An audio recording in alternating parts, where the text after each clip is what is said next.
Assalamualaikum warahmatullahi wabarakatuh.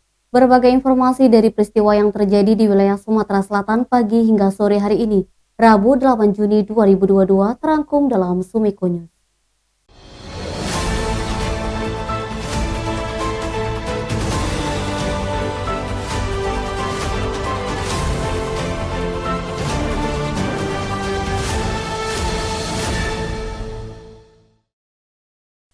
Jaksa Penuntut Umum KPK RI kembali menghadirkan saksi kunci dalam sidang pemeriksaan perkara dugaan korupsi penerima suap infrastruktur 16 paket proyek yang menjerat 15 orang anggota DPRD Kabupaten Muara Enim di Pengadilan Tipikor Palembang Rabu 8 Juni.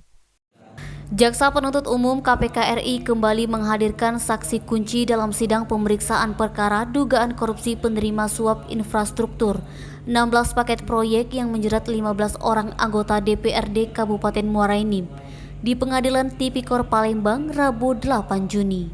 Tiga saksi yang dihadirkan oleh JPU KPK RI dikomandoi Riki Bimagas, di antaranya Robi Oktavalevi, kontraktor pelaksanaan 16 paket proyek, Rahman Suryadi, mantan Kadis PUPR Kabupaten Muara Enim sekaligus terpidana kasus yang sama, dan Ilham Sudiono, Ketua Unit Layanan Pengadaan Dinas PUPR Kabupaten Muara Enim. Diketahui Ilham Sudiono juga menjabat sebagai Ketua Pokja Lelang 16 proyek. Disinyalir turut serta menikmati sejumlah aliran dana dari 16 paket proyek di Kabupaten Muara Enim pada tahun 2019 dengan nilai pagu proyek 130 miliar. Sementara untuk dua saksi lainnya, yakni Robi Oktavalevi, mantan narapidana yang mana dalam perkara ini telah menjalani vonis pidana penjara terlebih dahulu oleh Majelis Hakim Tipikor Palembang selama 3 tahun. Sedangkan untuk saksi Rahman Suryadi yang turut dijerat dalam perkara ini masih menjalani masa hukuman pidana karena dijatuhi pidana selama 4 tahun penjara.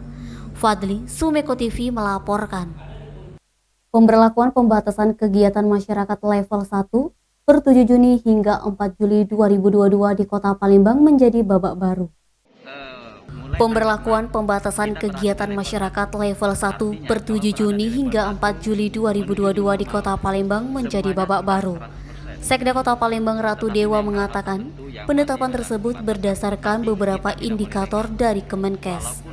Salah satunya sukses mengendalikan pandemi COVID-19.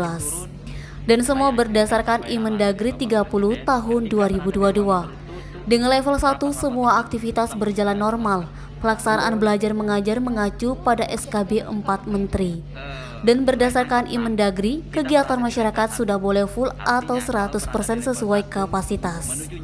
Mulai dari tempat kerja, area publik seperti mal, restoran, bioskop, pasar swalayan, aktivitas seni, olahraga, hingga transportasi umum. Warga sudah boleh tidak menggunakan masker kalau beraktivitas di luar ruangan atau area terbuka yang tidak padat orang, terkecuali kategori rentan, lansia, komorbid, dan yang sedang batuk dan pilek.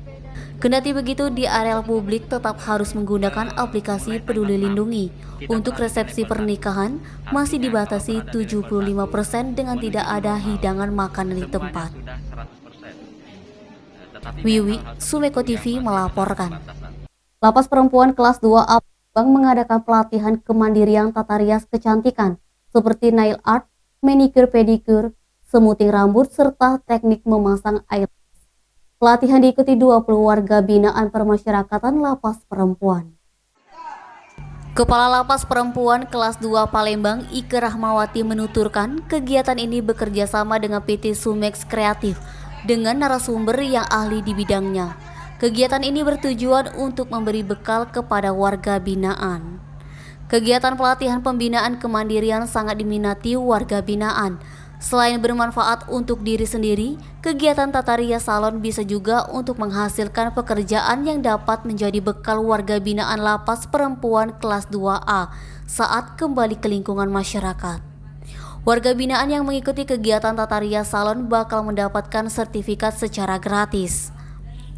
Kegiatan tata rias di Lapas Perempuan kelas 2A Palembang menjadi tempat untuk mengasah kompetensi di bidang salon.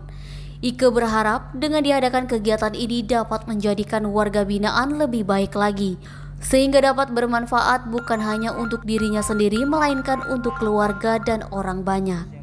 Edi Handoko, Sumeko TV melaporkan. Sekretaris Daerah Kota Palembang Ratu Dewa mengukuhkan tim bisnis development service usaha mikro kecil menengah binaan kantor pelayanan pajak Pratama Seberang Ulu Palembang Rabu 8 Juni. Sekretaris Daerah Kota Palembang Ratu Dewa mengukuhkan tim bisnis development service usaha mikro kecil menengah binaan kantor pelayanan pajak Pratama Seberang Ulu Palembang Rabu 8 Juni.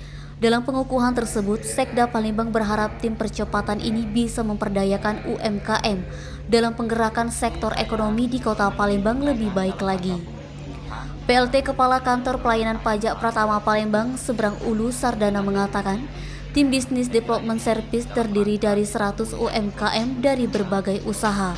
Diharapkan bisnis UMKM terus berkembang dan usahanya lebih maju, sehingga pelaku UMKM bisa mempunyai penghasilan lebih.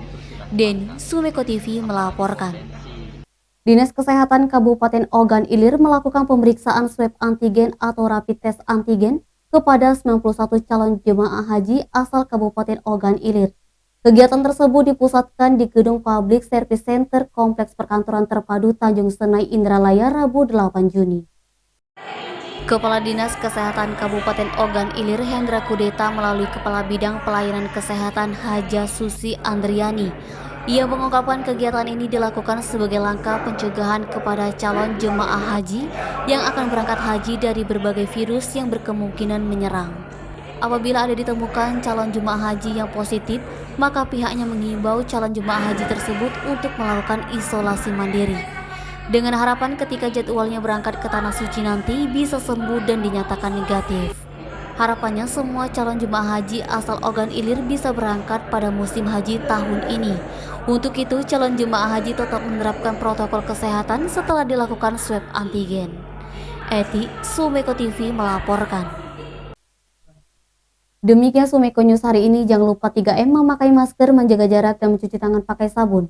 Wassalamualaikum warahmatullahi wabarakatuh.